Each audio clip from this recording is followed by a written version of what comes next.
चलो जी, आज से स्टार्ट करिए ज्योग्राफी का सेक्शन फॉर द प्रीलिम्स। देखो,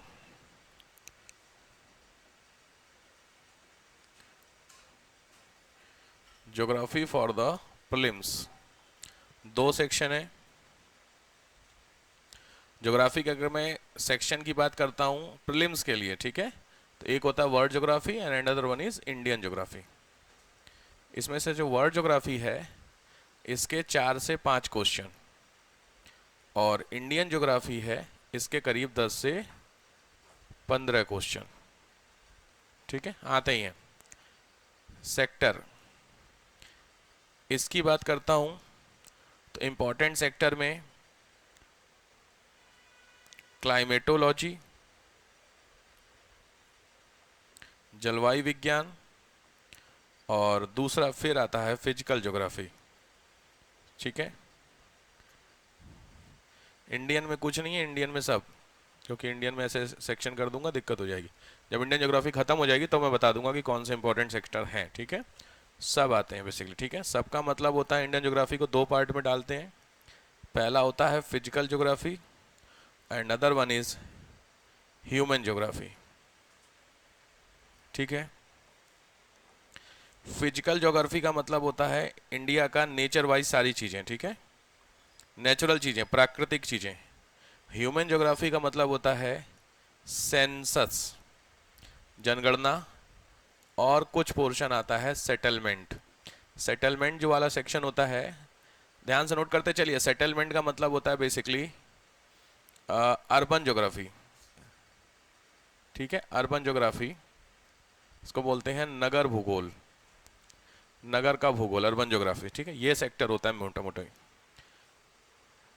अगर मैं इसमें आपको सेंसस का सेक्शन को भी ऐड कर देता हूं, ध्यान से, सेंसस के भी करीब करीब 15 क्वेश्चन अलग से ऐड होते हैं। 10 से 15 क्वेश्चन तो मान ही लीजिएगा सेंस। ठीक है, तो सेंसस के अलग से प्रिंट आउट है, वो मिलेंगे आपको। कौन सा क्या है, 2011 वाला सेंसस कवर करना है, 21 वाला सेंसस हुआ नहीं है कोविड के चक्कर में। तो अब सेंसस की बात चलिए, 26 से, फरवरी 26 से स्टार्ट होगा आपका सेंसस। तो फरवरी 26 से लेकर के कम से कम 8 से 9 महीने एक सेंसस में लगते हैं। तो आपका एग्ज़ाम अगर नेक्स्ट ईयर अक्टूबर में या समथिंग है तो उस समय तक ऑब्वियस बात है जो सेंसस होगी वो रनिंग होगी। तो अच्छी बात है कि आप बच गए नए डेटा से। तो आपको पुराना डेटा ही कवर करना है, 2011 वाला। ठीक है, तो इसका मतलब ये दोनों सेक्टर हैं। आप हिसाब समझिए, 10 से 15 से क्वेश्चन, 5 क्वेश्चन, इसका मतलब लगभग 20 क्वेश्चन आपके हैं पर एग्जाम। मिलने ही है, इसमें कोई कंफ्यूजन है ही नहीं, याद रखिएगा।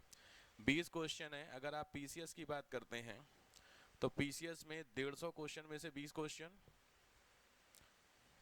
अब क्या हो गया, और आईएएस में भी लगभग लगभग आपके 100 क्वेश्चन में से 15 क्वेश्चन अप्रॉक्स मिलते ही हैं। ठीक है, ध्यान से, इट मीन्स लगभग आपका 15% सिलेबस मोटा मोटी ये अकेले ज्योग्राफी कवर करता है। 15% सिलेबस और प्रीलिम्स, मेंस की बात नहीं हो रही है, प्रीलिम्स के लिए। ठीक है, तो 15% सिलेबस है आपका जो कवर करेगा सिविल सर्विसेज में, ज्योग्राफी का सेक्टर है।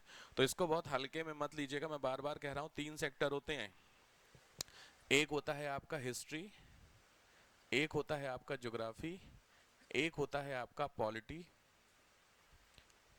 फिर आता है आपका साइंस, और फिर आता है आपका करंट अफेयर। बस, अगर आपने इतना इनटू रिलेटेड सब्जेक्ट्स और भी इसी से रिलेटेड, हिस्ट्री में दो तीनों, ancient, medieval, modern, Indian world, ऐसे करके अगर आप ये कवर कर लिए तो ये मान के चलिए कि आपका प्रीलिम्स श्योर शॉट। कहीं नहीं, ऐसा होना ही नहीं है कि आपका प्रीलिम्स रुक जाए। यही 5 सेक्टर है बस। तो ठीक है, तो आप सोच के देखिए कि कितनी दम रखती होंगी ये। 20-20 क्वेश्चन, 25-25 क्वेश्चन का सेक्टर रहता है। करंट अफेयर का अराउंड, समझाने की तरीके से बता रहा हूँ, लगभग 15 क्वेश्चन, ज्योग्राफी लगभग 20 क्वेश्चन, पॉलिटी लगभग 15 क्वेश्चन, साइंस अराउंड 25 क्वेश्चन, और करंट अराउंड 40 क्वेश्चन अप्रॉक्स। ये मैं पीसीएस का डेटा बता रहा हूँ। आप 5-5 क्वेश्चन सब में सिविल्स में कम कर लीजिए। ठीक है, हिसाब लगा लीजिए, 20, 30, 20, 50, 25, 75 और 40, 115। तो 115 क्वेश्चन आपके यही सेक्टर सेक्टर के होगा। तो हर साल की जो कट ऑफ है कितनी लगभग जाती है, 100, 102, 103 क्वेश्चन के आसपास। तो अकेले यही 5 सेक्टर आपके एग्जाम को बनाने की ताकत रखते हैं। बट ये लिखने में लग रहा है 5 है, इसको जब कवर करेंगे तो आपको खुद ही पता होगा, हालत खराब हो जाती है। इतना आसान है नहीं चीजें। हाँ हिस्ट्री हो गया, हिस्ट्री तो हो गया, हिस्ट्री समझ रहे हो, ancient world, ancient, medieval, modern, world geography, Indian geography, polity का complete constitution, science, physics, chemistry, biology, ecology और करंट अफेयर, पिछले कम से कम 1 साल का करंट अफेयर। समझ गए? तो ये इतना आसान है नहीं, दिखता बोर्ड पे करे तो बड़ा सही है, बट इसलिए टाइम। ठीक है, तो पॉइंट यहाँ पे हो गया, ज्योग्राफी का सेक्शन आपका क्लियर हो गया। चलिए, तो आज से जो स्टार्ट करना है हम लोगों को, तो जो मेजर सेक्शन है पहले उसको कवर करेंगे, फिर माइनर सेक्शन को आएंगे। तो मेजर सेक्शन का मतलब होता है इंडियन ज्योग्राफी। ठीक है, हेडिंग डालिए भारत का भूगोल, इंडियन ज्योग्राफी, भारत का भूगोल।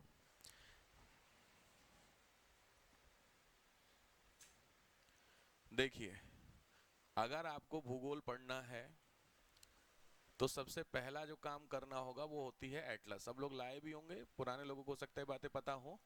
एटलस चाहिए ही चाहिए हर कीमत पे यहाँ पे एटलस, क्योंकि अब मैं बहुत सारी चीजें आपको, क्योंकि प्रीलिम्स की क्लास है तो प्रीलिम्स में बहुत सारी चीजें मैं आपको एटलस में नोट कराऊंगा। तो अगर आप एटलस नहीं लाए, भगवान मालिक है आपका, सीधी बात है। क्योंकि बिना एटलस की संभावना बहुत कम है, हो सकता है आज आप एटलस नहीं लाए हो। लाए सब लोग एटलस? कोई बात, आज मैं कम कराऊंगा एटलस का पोर्शन। मुझे पता था पहला लेक्चर से, मैंने कल बोला था कि ज्योग्राफी स्टार्ट होगी। जब भी ज्योग्राफी एकेडमी में स्टार्ट हो तो आपको पूछने की आवश्यकता नहीं है कि सर एटलस लानी है, लानी है। ठीक हो गई बात, सीधी बात। मैं हमेशा बताऊं, अगर आपके पास जरा सी भी संभावना आपको लग रही है भूलने की, कि मैं भूल सकती हूँ या भूलना है, तो एटलस के 2 सेट खरीदिए, एक सेट को एकेडमी में सबमिट कर दीजिए, जब भी आइए उठाइए यहाँ से, अपनी पढ़ाई करिए, फिर वापस रख दीजिए। बात समझ रहे हैं? ऐसा आप कर सकते हैं, कोई दिक्कत, कोई एटलस नहीं लेगा करता ना। बाकी तुम्हारी एटलस, तुम्हें लगे चोरी हो गई मैं एटलस, कोई नहीं लेगा आपकी एटलस। ठीक है, चलिए, तो एटलस में क्यों? क्योंकि जो मैंने पीछे तुमको भी ज्योग्राफी के 20 क्वेश्चन बताए, इस 20 क्वेश्चन का करीब 60% वो मैपिंग ही है, ध्यान से। ठीक है, तो मैपिंग सबसे इंपॉर्टेंट होती है प्रीलिम्स के लिए। पहले मेंस में 60 नंबर की मैपिंग आती थी, अब मैपिंग खत्म कर दिया मेंस में से, तो अच्छी बात है कि आप थोड़े से बच गए, बट प्रीलिम्स में तो हर साल आने ही आने हैं। ठीक है, चल इंडियन ज्योग्राफी में स्टार्ट करते हैं। यहां तक समझ गए सबको? कोई भी कंटेंट के लिए प्रिंट आउट अवेलेबल है आपको डेली बेसिस पे, डेली मतलब लेक्चर की बेसिस पे आपको प्रिंट आउट मिल जाएंगे। ठीक है, तो आज ही के प्रिंट आउट अभी 10 साढ़े 10 तक आ जाएंगे, तो जब आप जाइएगा यहाँ से तो प्रिंट आउट उठा लीजिएगा डेली के लेक्चर के। ठीक है, अलग से जो होते हैं वो मेंस के नोट्स होते हैं, तो प्रीलिम्स के लिए वन लाइनर टाइप के होते हैं ना, जैसे एक समरी टाइप की आपको चाहिए होंगे, तो उसके प्रिंट आउट हैं, वो मैं आपको जब जब लेक्चर में आप आएंगे तो उसके आगे पीछे आपको मिलते चलेंगे। आज कल मैं बोला था उसको कल लाने के लिए, बट कल ला नहीं पाया, आई थिंक अभी ला रहा है, बस 10 साढ़े 10 पे बोला ला देगा। ठीक है, कुछ पूछना है किसी को अभी ज्योग्राफी में? यहाँ तक नहीं पूछना है तो ठीक बात है, चलिए शुरू हो जाइए। हेडिंग डालिए, भारत के भूगोल में पहला है एक्सटेंट, विस्तार। पहला टॉपिक एक्सटेंट, विस्तार। थोड़ा स्पीड में आना पड़ेगा। एक्सटेंट का मतलब होता है इंडियन ज्योग्राफी का क्या सेक्टर से, एक्सटेंट का मतलब भारत का जो विस्तार है वो क्या है।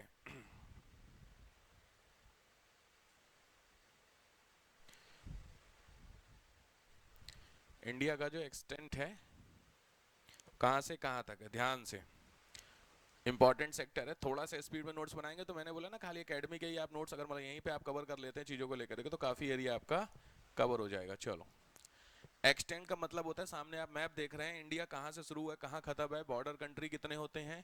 बहुत सारा वर्क मैं आपको घर से भी दूंगा करने के लिए, ठीक है, तो करना ही पड़ेगा आपको, इसका लास्ट ऑप्शन है नहीं कुछ। एक्सटेंड में सामने आप देख रहे हैं, इसको भारत कहते हैं, पता होगा तो आपको अच्छी बात है।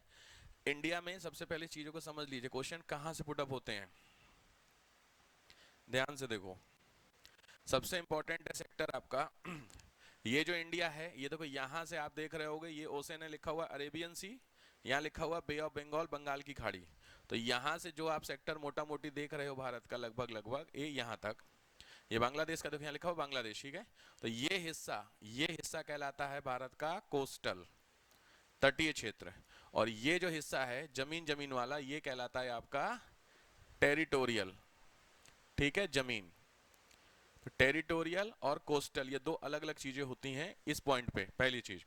तो सबसे पहला तो एक्सटेंट पता होना चाहिए कि अच्छा इंडिया जो है वो दो हिस्सों में बटा हुआ है। नॉर्दर्न पोर्शन को क्या बोलते हैं, टेरिटोरियल, साउदर्न को क्या बोलते हैं, कोस्टल। पहला पॉइंट, ठीक है। दूसरा पॉइंट अभी इसके अंदर मैं समझा देता हूं।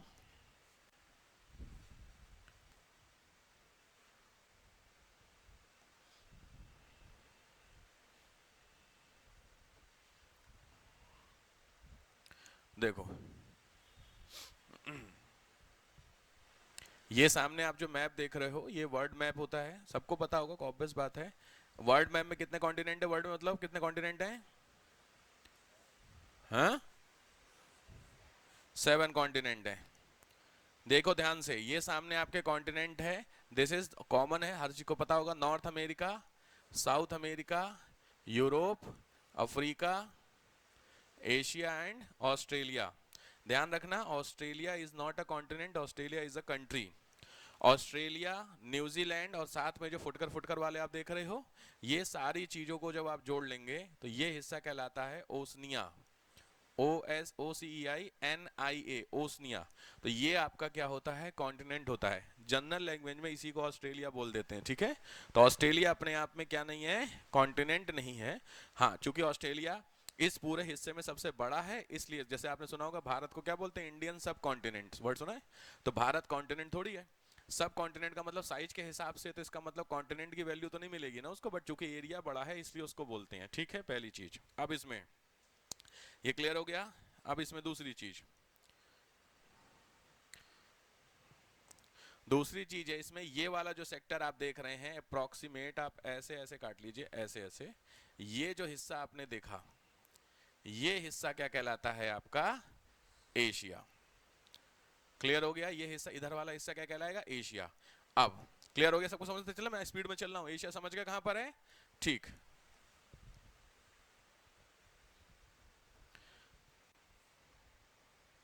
अब एशिया में आ जाइए वापस, पहले वर्ड से, वर्ड से फिर एशिया में शिफ्ट हुए।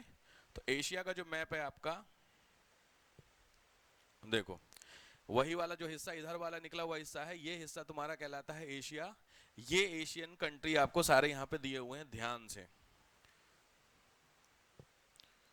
ठीक है।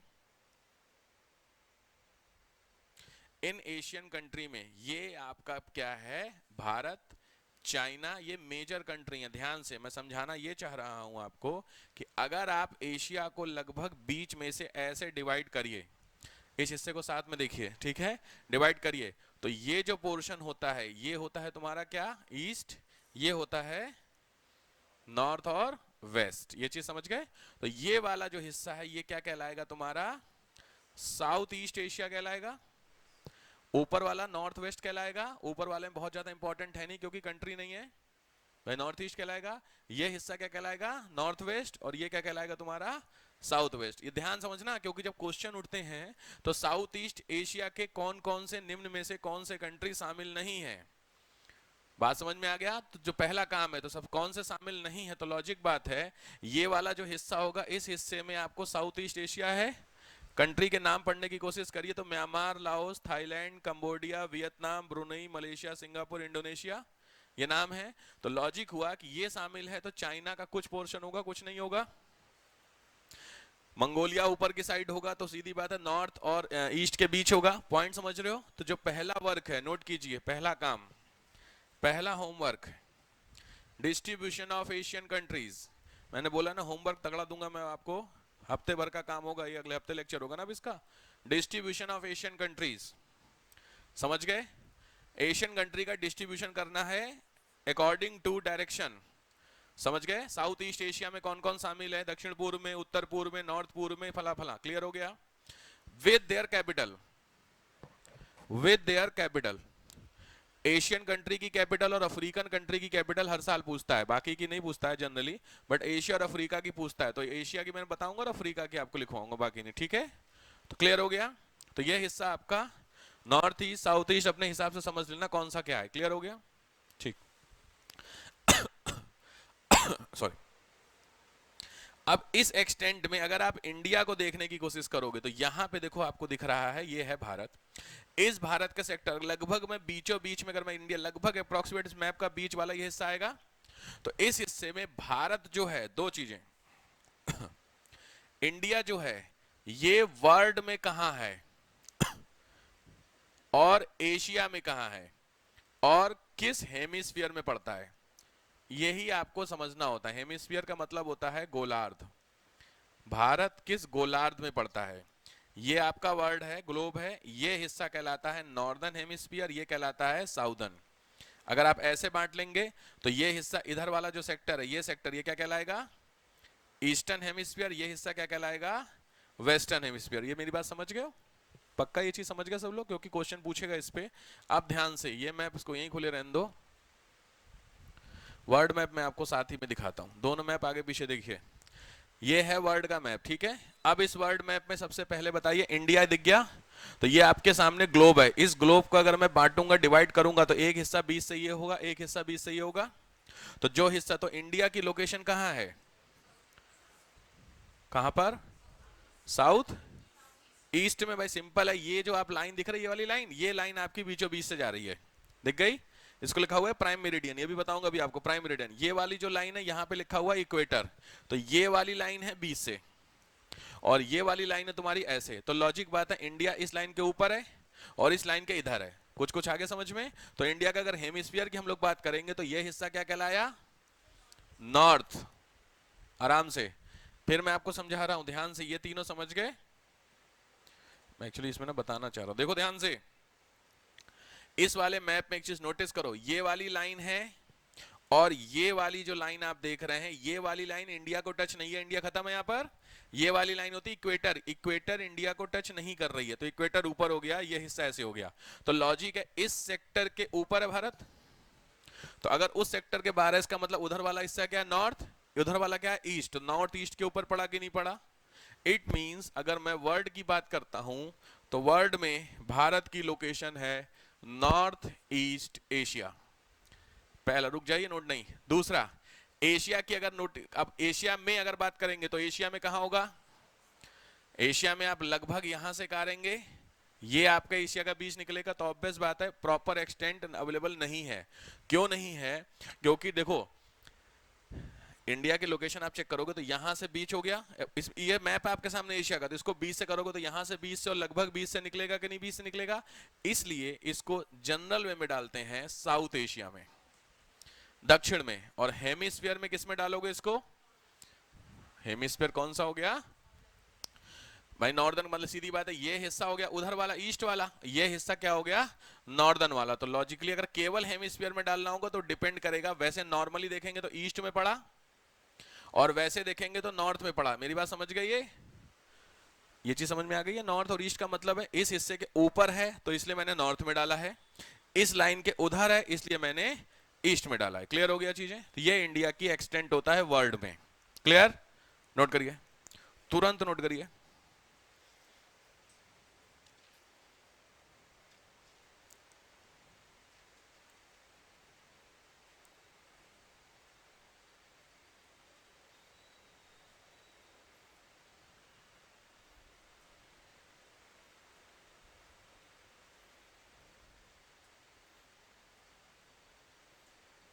ठीक है, चलिए नेक्स्ट आइए, इंडिया के एक्सटेंड वाले वापस से मैप पे देखो। ये सामने, अब ये इंडिया वापस एशिया में, फिर वर्ल्ड का समझ गए।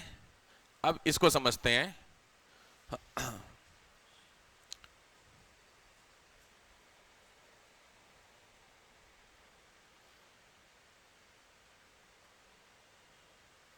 ध्यान से यहां से देखिए, इस मैप में ये आप देख रहे हैं इंडिया के मैप का एक लाइन यहां पे खत्म दिख रही है, एक पॉइंट यहां पे खत्म दिख रहा है, एक इसी तरीके से यहां पे खत्म है, यहां पे खत्म है, दिख रहा है चारों पॉइंट। तो ये जो पॉइंट होता है, इस पॉइंट को बोलते हैं इंडिया का एक्सटेंशनल पॉइंट, या सिंपली भाषा में भारत का लास्ट बिंदु। सिंपल मतलब हुआ, भारत इसके ऊपर खत्म है, इसके इधर खत्म है, इसके इधर। अच्छा, लॉन्गिट्यूड लैटिट्यूड पता है आप लोगों को, सबको पता है लॉन्गिट्यूड लैटिट्यूड। तो सीधी बात है, जो ऐसी वाली लाइनें खींची जाती हैं वो लैटिट्यूड होती है ना। तो ध्यान से, भारत का अगर आपसे पूछे लैटिट्यूड क्या है, तो जहां से शुरू हो रहा है और जहां से खत्म हो रहा है, यही तो लैटिट्यूड का डायमेंशन होगा। तो जहां से आपका लैटिट्यूड है, ब्लू कलर की लाइन हो रही, देखिए यहां पे दिख रहा है आपको, है ये लाइन दिख रही है आपको। और इसी तरीके यहां क्या लिखा हुआ है, 8 डिग्री 4 मिनट। 8 डिग्री 4 मिनट से भारत शुरू होता है और ऊपर की तरफ जाता है 37 डिग्री 6 मिनट नॉर्थ तक जा रहा है। ये इंडिया का हो गया एक्सटेंड साउथ नॉर्थ साउथ का। इधर का एक्सटेंट होता है 97-25 से ईस्ट से स्टार्ट होकर के 68-7 होगा ना, अच्छा लिखा 68-7, ठीक है 68-7 यहाँ पे लिखा 68-7। ये आप लोगों को समझ में सबको पता 37-6 98-37 ये 97 ये सब है क्या, सबको क्लियर है क्या होता है? सिंपल है, लाइन होती है ये आपकी कौन सी, अक्षांश रेखाएं होती है। ये अक्षांश रेखाओं की जो वैल्यू होती है, तो भारत यहां से शुरू होके यहां पे खत्म, यहां से शुरू होके यहां पे खत्म। क्लियर? प्लस बनाइए, तुरंत प्लस बनाइए,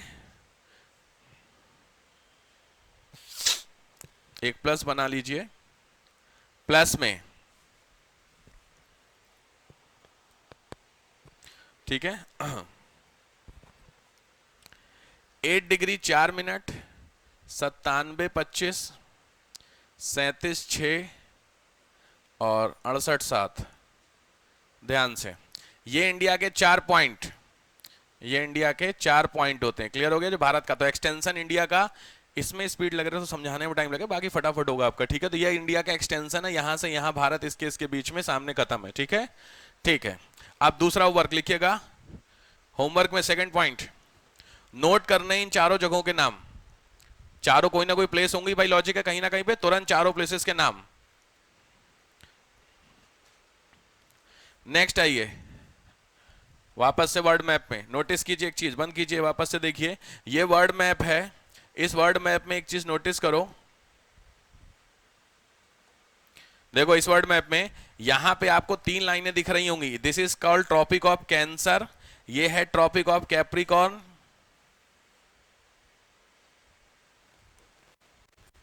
अरे यार क्या चक्कर है इसका।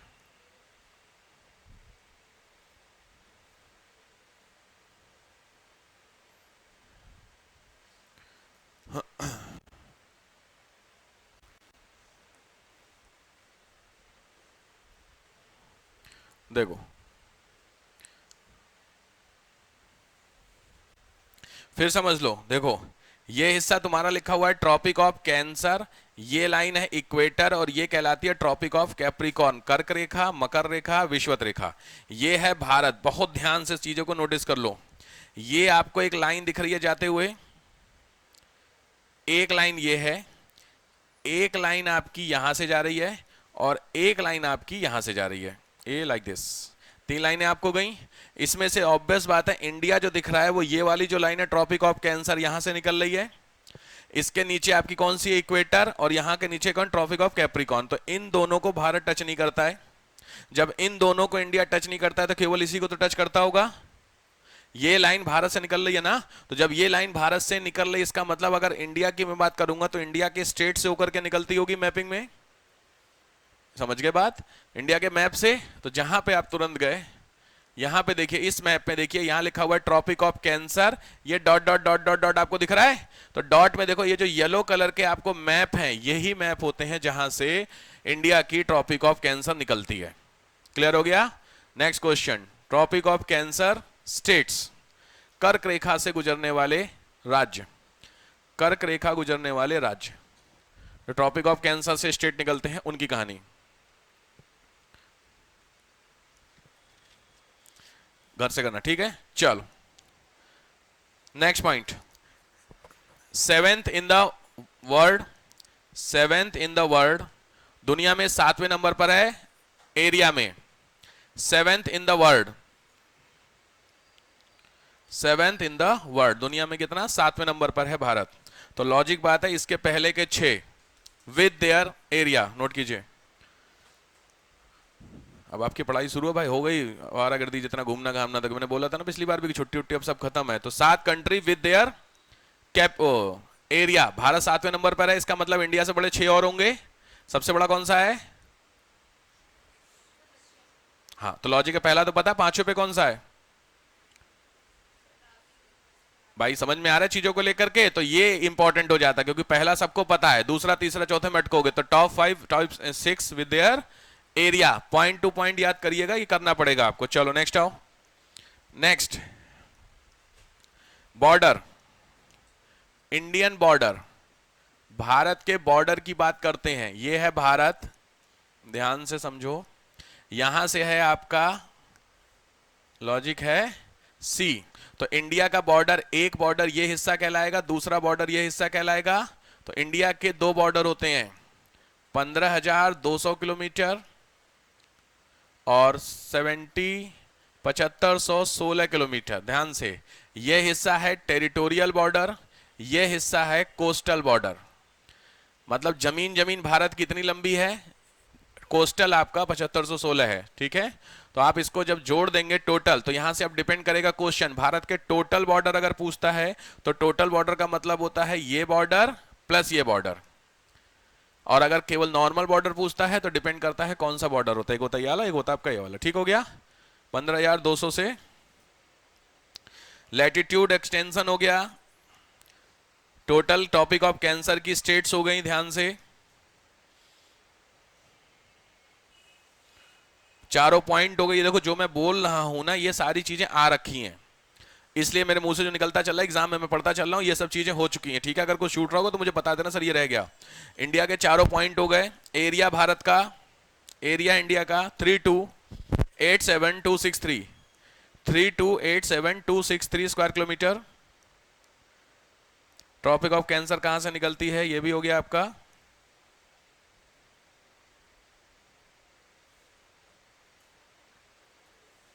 ठीक, नेक्स्ट आइए, coast of India, coast of India,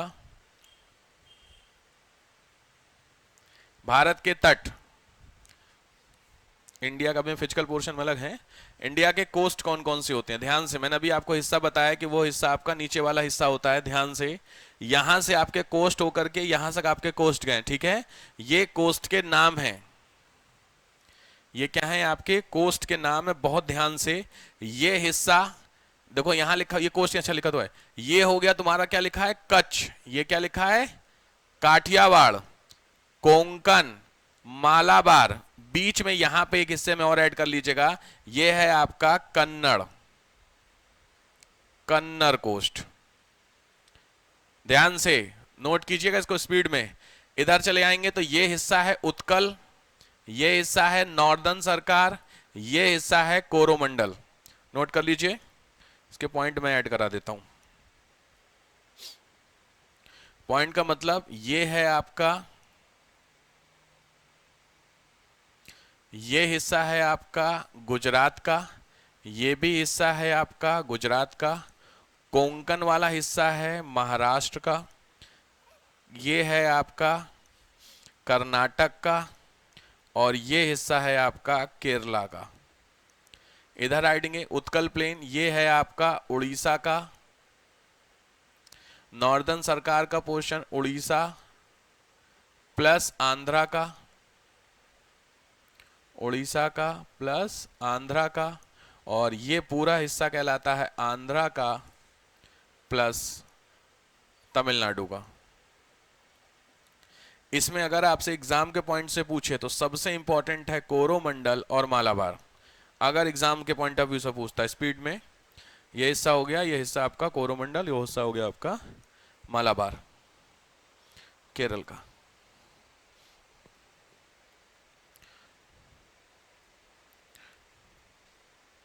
हो गया,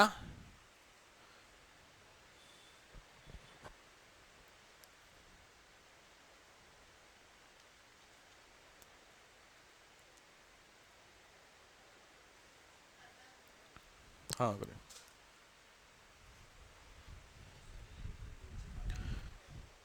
ये के मालाबार ये छोड़ दो, वो तो इंडिया का लास्ट पॉइंट, वो बताऊंगा मैं अभी क्या है। हाँ जी, कर्नाटक में।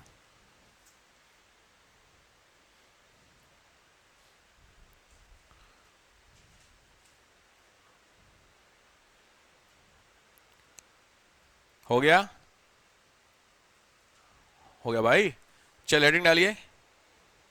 ईस्ट कोस्ट, ये वाला, इससे फैक्ट्स, ईस्ट कोस्ट इधर वाले, इसके फैक्ट दिखा दो। ईस्ट कोस्ट नंबर 1 पूर्वी तट, ईस्ट कोस्ट के फैक्ट में लिखो, ग्रेनरी ऑफ साउथ इंडिया, दक्षिण भारत का अनाज का गोदाम, ग्रेनरी ऑफ साउथ इंडिया, दक्षिण भारत का अनाज का गोदाम। Next number 1 Utkal coast, Utkal, Utkal, Utkal dash करके दो झील का नाम है, चिल्का और कोलेरू। दो यहां पे झील मिलेंगी, चिल्का और कोलेरू लेक, चिल्का और कोलेरू। दूसरा है second coast Coromandel, Coromandel, Pulicat lake, Pulicat झील, पुलिकट झील। और स्टार लगा लेना दूसरे पॉइंट पे, वो लिखना विंटर रेनफॉल, सर्दी की बारिश, विंटर रेनफॉल। पूरे भारत में सर्दियों में बारिश केवल और केवल कोरोमंडल कोस्ट पर होती है, बस और कहीं नहीं। उसके पीछे का क्या रीजन है? कोई रीजन नहीं है, ज्योग्राफी का अब तक आंसर नहीं आता है। क्योंकि जब मानसून लौटता है तो लौट करके बारिश कुछ इस तरीके से होनी चाहिए। वैसे मानसून पे नहीं जा रहा हूं मैं, आपको बस समझा रहा हूं क्या है ये। जब मानसून लौट करके इधर से आता है, अभी जैसे मानसून का इस समय लौटने का ही टाइम हो रहा है, तो लौटने की दिशा मानसून की ऐसे होती है, डायरेक्शन ऐसे करके लौट जाता है। लेकिन यहाँ पे एक जो हवा आती है, यहाँ से क्या बे ऑफ बंगाल है, तो यहाँ से पानी उठाता है और यहाँ से इधर मुड़ जाता है। तो ये जो हिस्सा होता है ना, इस हिस्से में यहीं पर है आपका चेन्नई। तो इसीलिए चेन्नई में सर्दियों की बारिश होती है बहुत तगड़ी। अगर आपको सर्दियों में कभी एग्जांपल पूछे बाढ़ कहाँ आती है, तो वो चेन्नई में आती है। अब यहाँ पे रीजन है, ये इधर से इधर मुड़ा क्यों है भाई? लॉजिक है, सीधे सीधे जा रहा था, मुड़ा क्यों? यहाँ पे कोई रेस्ट्रिक्शंस होता, ऑब्स्ट्रक्शन होता, टकरा के मुड़ता, समझ में आता है भाई? तुम्हारी हवा ऐसे चल रही है, रास्ते में ऑब्स्ट्रक्शन आया तो टकरा के ऊपर जाएगी, समझ में आता है। बट यहाँ तो खाली समुद्र है ना, पानी पानी, तो जब पानी पानी है तो कैसे मुड़ गया? तो बट इसके पीछे का लॉजिक अभी तक साइंटिस्ट को समझ में नहीं आया भैया, पता नहीं। बट हाँ, सर्दी की बारिश आपकी कहाँ होती है? कोरोमंडल में। क्लियर? दूसरा हो वेस्टर्न कोस्ट, वेस्टर्न कोस्ट, पश्चिमी तट, पश्चिमी तट। Number 1 rich in oil, petroleum में सर्वोपरि, rich in oil. A lot of lagoon lake, कई सारी लेगून झील मिलती है। A lot of lagoon lake, कई सारी झील मिलती है।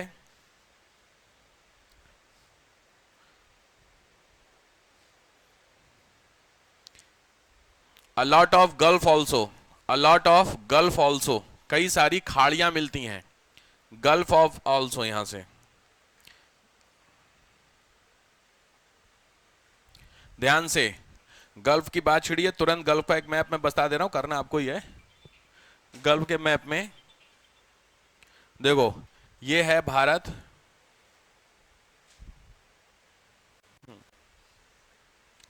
इंडिया में ध्यान से रखना।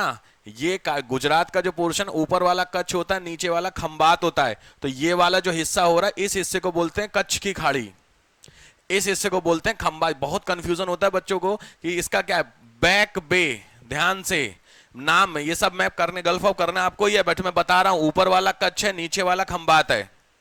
कैसे पता चलेगा आपको? क्योंकि यहां पे कच्छ का रन मिलता है, समझ रहे हो चीजें? ये जो हिस्सा आप देख रहे हो ऊपर वाला, चलो इसी में ही बता देता हूं मैं। ये वाला जो हिस्सा होता है, ये हिस्सा दिख रहा है आपका, ये हिस्सा कहलाता है कच्छ का रन। रन समझ रहे हो? हाँ, कच्छ का रन। कच्छ की खाड़ी, खंबात की खाड़ी, बैक बे। नीचे की तरफ आई है मन्नार की खाड़ी, ये पोर्शन होता है जो कहां से कनेक्ट करती है? श्रीलंका को कनेक्ट करती है। देखिए मन्नार की खाड़ी याद है, इधर से रास्ता इधर जाता है। ये है तुम्हारी पाक बे, नाम ध्यान से PALK है। ये बहुत कंफ्यूजन होता है, आंसर राइटिंग करते समय PAK लिखते हैं। पाक की खाड़ी मतलब पाकिस्तान से नहीं है, पाल का मतलब कुछ और है, ठीक है? तो पाक बे, ये ठीक है, क्लियर हो गया यहां तक? और यहां पे जब आप इसको कनेक्ट करेंगे लाइक दिस, इसमें देखो यहां पे लिखा हुआ है पाक बे, दिख रहा है श्रीलंका का। ये वो पोर्शन दिखो लिखा है पंबन, रामेश्वरम, ये आपको दिख रहा है। तो ये हिस्सा है आपका राम सेतु, ये राम सेतु का ऊपर वाला पोर्शन, नीचे वाला। तो ये हिस्सा क्या हो गया? मन्नार की खाड़ी। ऊपर वाला हिस्सा हो गया पाक बे, ये तुम्हारा रास्ता हो गया राम सेतु का। समझ रहे हो भाई? खाड़ी का मतलब समझते हैं आप लोग क्या होता है? अगर आप लोग खाड़ी की बात करेंगे तो क्या होती है खाड़ी? बोलो, खाड़ी का क्या मतलब होता है? बे का मतलब समुद्र का पानी जब जमीन के अंदर एंट्री करे और जब जमीन समुद्र में एंट्री करे, दो अलग अलग चीजें बनती हैं। समझ रहे हो बात को? जैसे ये है आपकी जमीन और यहां है समुद्र, सी। तो दो सिचुएशन हो सकती है। पहली सिचुएशन में ये जो पानी है, ये इसको काट करके ऐसे अंदर की तरफ चला जाए, तो इस सिचुएशन में जो डायग्राम बनेगा ये कुछ इस तरीके का डायग्राम बनेगा, यहां पे पानी हो जाएगा। बात समझ रहे हो कि नहीं समझ रहे हो? और एक सिचुएशन में जमीन वाला हिस्सा आगे की तरफ बढ़ जाए इसी में, तो ये हिस्सा जो होगा वो इस तरीके से पॉसिबल है, यानी यहां पे इस वाले में ये कुछ ऐसे करके होगा। ये दो समझ गया सिचुएशन कैसी हो सकती है? तो ये हिस्सा कहलाता है खाड़ी, ये हिस्सा कहलाता है गल्फ, वो स्ट्रेट जल संधि जिसको बोलते हैं। कुछ को समझ में आ रहा है? खैर, खाड़ी समझ में आ गया आपको ये हिस्सा है। तो जहां जहां पे इस तरीके का पोर्शन होगा, समुद्र का पानी जब जमीन में एंट्री करता है तो वो हिस्सा क्या कहलाता है? गल्फ। तो लॉजिक बात है, देखो इस वाले मैप में, कोई सा भी मैप उठा लो, देखो इस वाले मैप में गुजरात का तुम्हारा ऐसे करके एक सेक्शन है और फिर दूसरा सेक्शन ऐसे करके, तो यहां पे गैप आपको दिख रहा है, ये गैप में मैंने बोला पानी अंदर जा चुका है कि नहीं जा चुका है, तो ये जो हिस्सा अंदर गया इस हिस्से को बोलते हैं गल्फ। अब नाम रखा गया क्योंकि यहां से ऐसे जाओगे तो ये हिस्सा तुम्हारा क्या कहलाता है? कच्छ का, तो इसलिए क्या बोलते हैं? कच्छ की खाड़ी। नीचे वाले हिस्से, अब इसी तरीके से ऐसे इंडिया है तो ये हिस्सा क्या कहलाता है तुम्हारा? खंबात की खाड़ी। अब आया समझ में? तो वो है कच्छ, ये है खंबात, नीचे की तरफ चलेंगे मन्नार पाक हो गया। ठीक है, तो इसकी लिस्ट आप कवर कर लीजिएगा भाई। चलिए वेस्ट वाले में लिखो, पहला काठियावाड़ में, Kathiawar situated in the Rann of Kutch, Rann of Kutch में उपस्थित, रन ऑफ कच्छ में उपस्थित। दूसरा कोंकण कोस्ट, कोंकण कोस्ट में, कोंकण का तट, इसमें कैश्यू, काजू मुख्य फसल, काजू मुख्य फसल होती है, main crop. Kannada, Kannada coast most important iron, most important iron reason,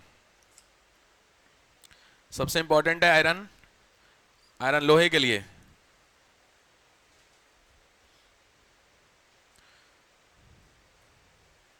ठीक, ये हो गया आपका कोस्टल। अब आइए नेक्स्ट हिस्सा है आपका अंडमान निकोबार।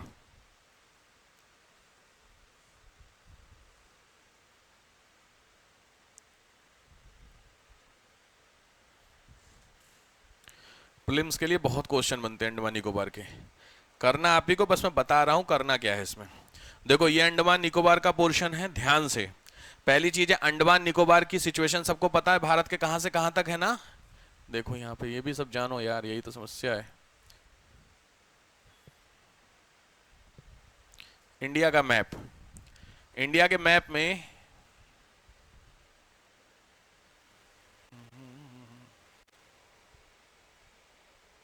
बहुत ध्यान से देख लो अंडमान निकोबार की लोकेशन।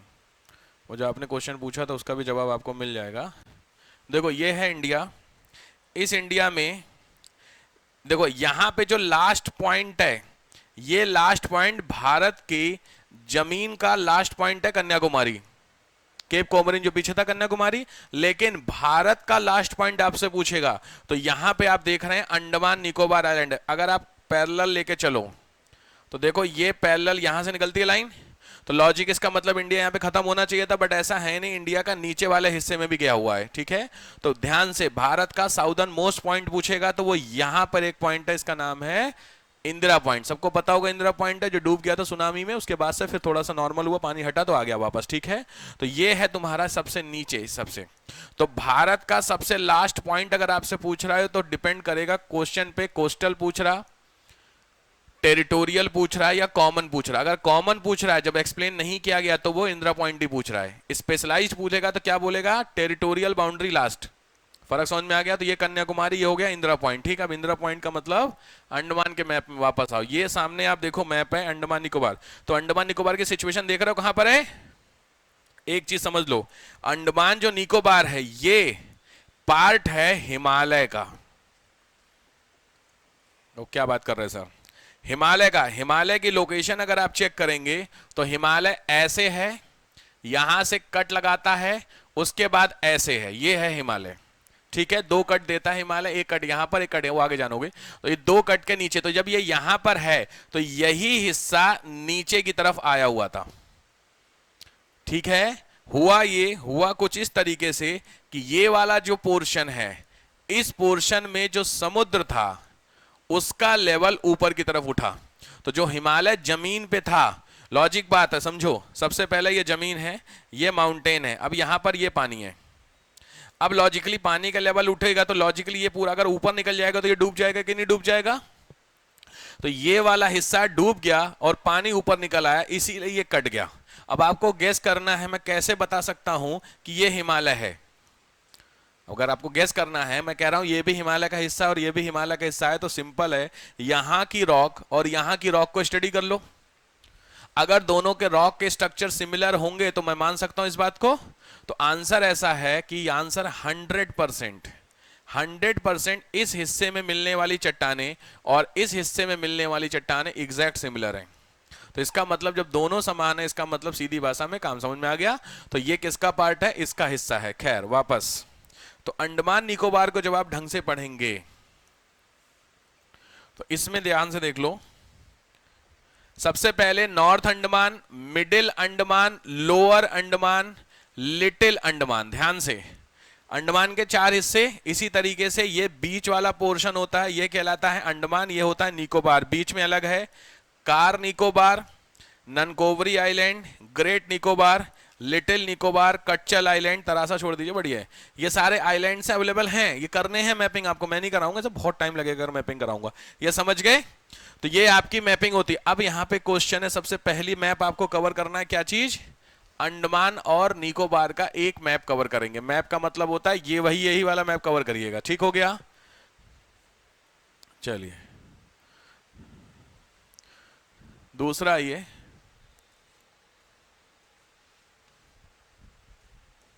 डिग्री चैनल के मैप में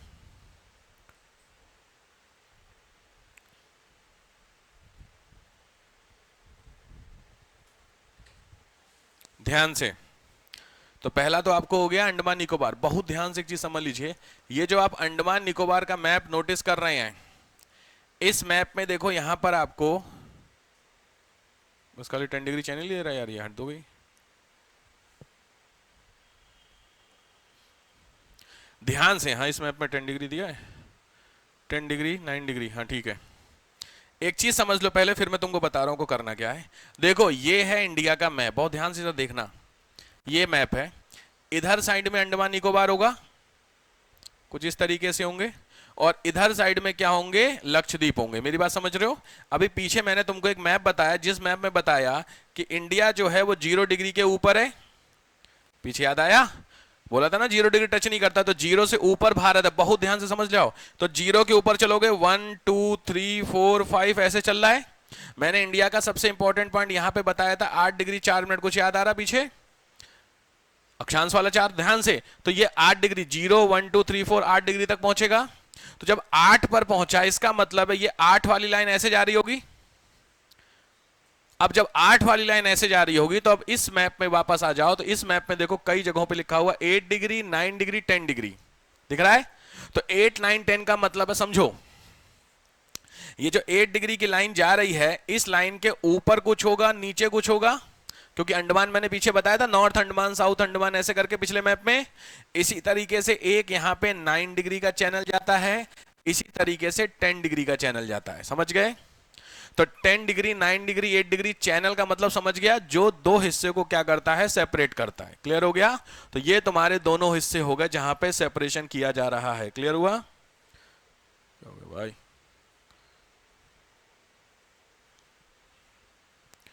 ठीक है, यहां क्लियर हो गया? चलो, ऐसे क्या हो गया भाई? चलो ठीक है,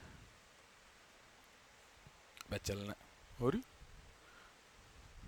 ये डिग्री चैनल तो नोट कर लो, फिर मैं तब तक कर लिखो।